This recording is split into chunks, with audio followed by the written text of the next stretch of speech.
All right, before we get into all the news we have tonight, on this show, we're never going to forget that Hillary Clinton, we now know, rigged the primary against Bernie Sanders. We're not going to forget that her exoneration was written before the investigation was even near complete on the private email server.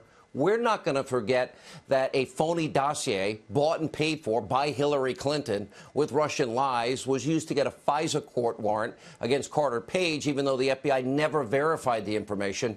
On this show, we're going to stay on this story until we get justice. Now on to tonight's developments. Now, we have two shocking reports, both from the New York Times and The Intercept. They are raising serious questions this hour about just how far the deep state will go to damage President Trump. Now, according to these reports, American spies met last year with an unnamed Russian who was thought to have ties to Russian intelligence. Now, the American officials were interested in recovering powerful cyber tools that had been hacked, but this Russian person quickly claimed to have, quote, compromising material on President Trump. Now, the New York Times does report that the American intelligence officials say they were only interested in retrieving the NSA cyber weapons, but the Russian was eagerly pushing anti-Trump information, which included 15-second video of an American businessman in a room talking to two women. And according to the Times, there was no way to verify who was in that video, and the American spies thought it was incredible. Now, the Times reports that the American officials eventually agreed to pay this shadowy Russian $100,000. But instead of turning over NSA hacking tools, he gave them, quote, unverified and possibly fabricated information involving Mr. Trump and others, including bank records, emails, and purported Russian intelligence data.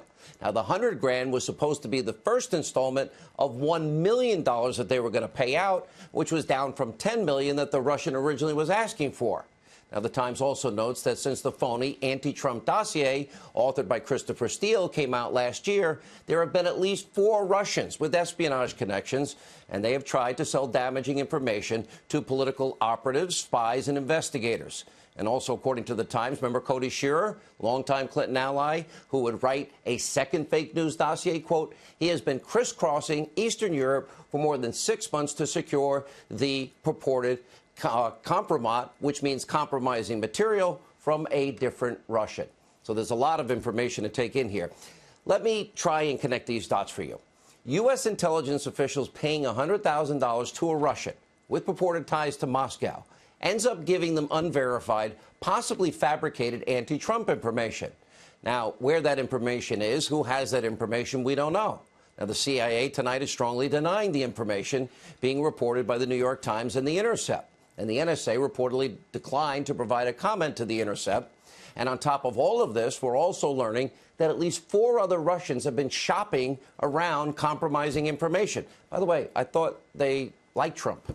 And longtime Clinton friend Cody Shearer is literally going all over Europe trying to dig up damaging dirt about President Trump from a Russian. Here's what it all means tonight. Russia is doing everything they can do to spread lies about President Trump, and Democrats are more than happy to accept it because they'll do anything to damage the president. And I thought this was the horrible thing to do. I thought we spent a year investigating collusion with the Russians, but we have discovered real collusion. And these new reports are offering up even more evidence that we hadn't seen before. Now, we already know that Hillary Clinton and the DNC, they paid over, what, $12 million to Fusion GPS. They hired the former British spy, Christopher Steele. He created that dossier filled with Russian government lies and propaganda, salacious material. Well, Clinton did that with what intention? She wanted to impact the general election. It didn't matter if it was truthful or not. And those 2 memos, as they're uncovering here, the FBI and DOJ, then they used the salacious, unverified dossier of Christopher Steele to get a warrant to spy on the Trump campaign and their associate Carter Page. And according to the memos, the dossier made up the bulk. Remember, the Grassley and Graham memo made up the bulk of the FISA application. And then the FBI, James Comey, they never bothered to verify it. And then they used it, and they go before a FISA court in an effort to spy on Carter Page and the Trump campaign. They never said Hillary Clinton bought and paid for it. And it's not verified, as they should have. And as we told you about on Friday, Politico is reporting that former White House chief strategist Steve Bannon, he may have been picked up by FBI surveillance while Carter Page was being spied on. And a State Department official actually admitted in an op-ed that he was sharing anti-Trump opposition research from friends of the Clintons with the dossier creator, Christopher Steele. This is all an unprecedented abuse of power.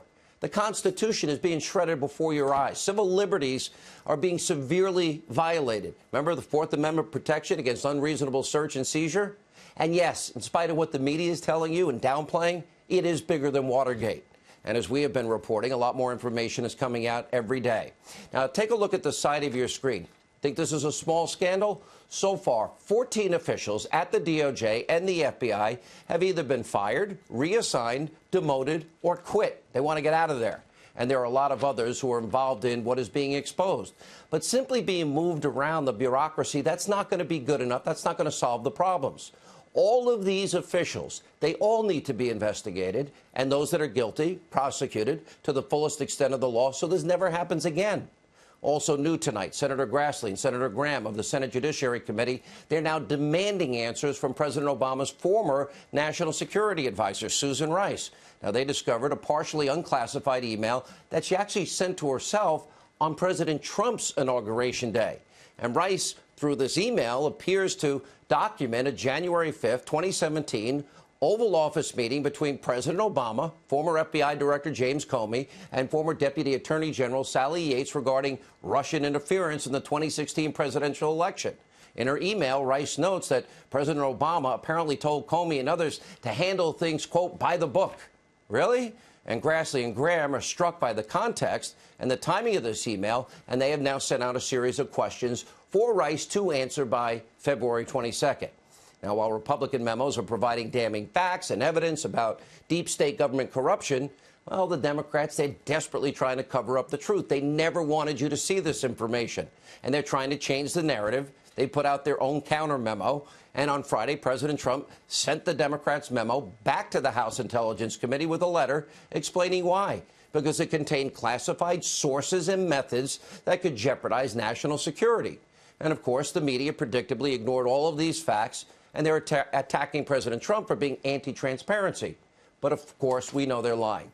The Democrats were clearly setting a trap for the president. They wanted him to release classified material about sources and methods. The White House didn't fall into the trap, and the president wants to release the memo. Democrats, they have to make the necessary edits, not the president.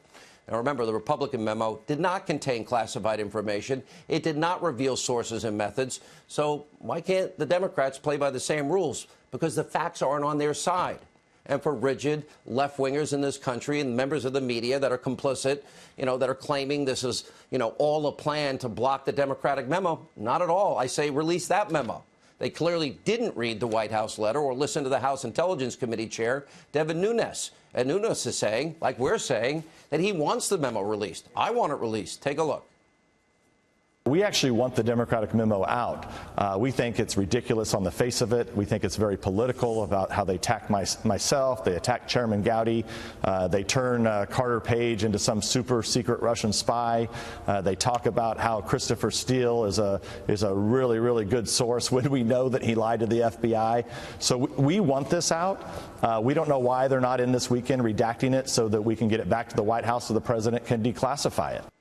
Right, there you have it. For Republicans, this whole issue has been about truth and transparency. And for Democrats, the left-wing media, it's all about playing politics.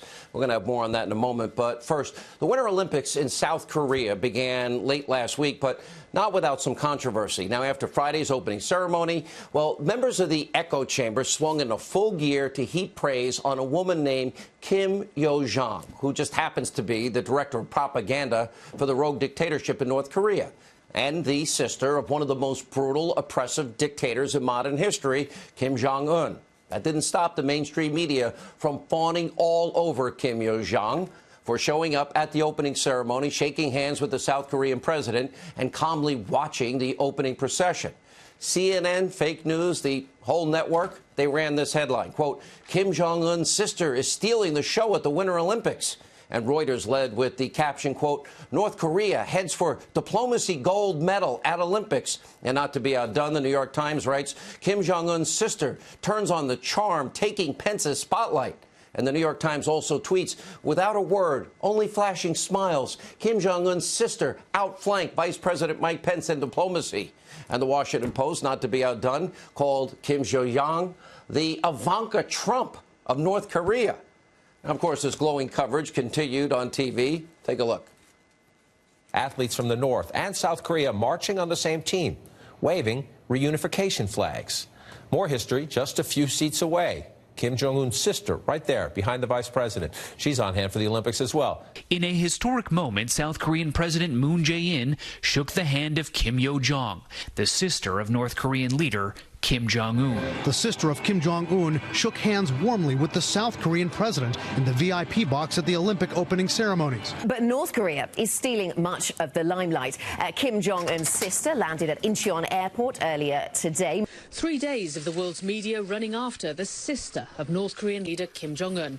And still, we know very little about the woman who has stolen the headlines at the Pyeongchang Winter Olympics. All right, if that's not bad enough, the media also goes after Vice President Mike Pence for refusing to shake her hand in the VIP box. We'll have more on that with Joe Concha later in the show. But take a step back and remember, the woman that the media is applauding is the director of propaganda for a government that has, let's see, murdered around 400,000 political prisoners in what some are calling concentration camps. And these camps have been in existence since 1982.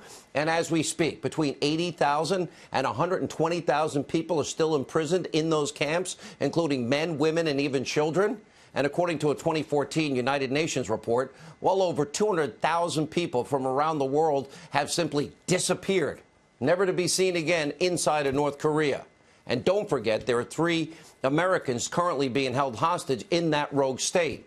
Now, the Kim Jong-un regime has also been responsible for the recent death of the American Otto Warmbier, who was imprisoned and sentenced to hard labor for allegedly stealing a poster. But last but not least, millions of people are currently starving inside of North Korea. Roughly 30% of their population starving. All while this little despot, Kim Jong-un, lives a life of luxury and his sister enjoys a prime seat at the opening games of this year's Winter Olympics.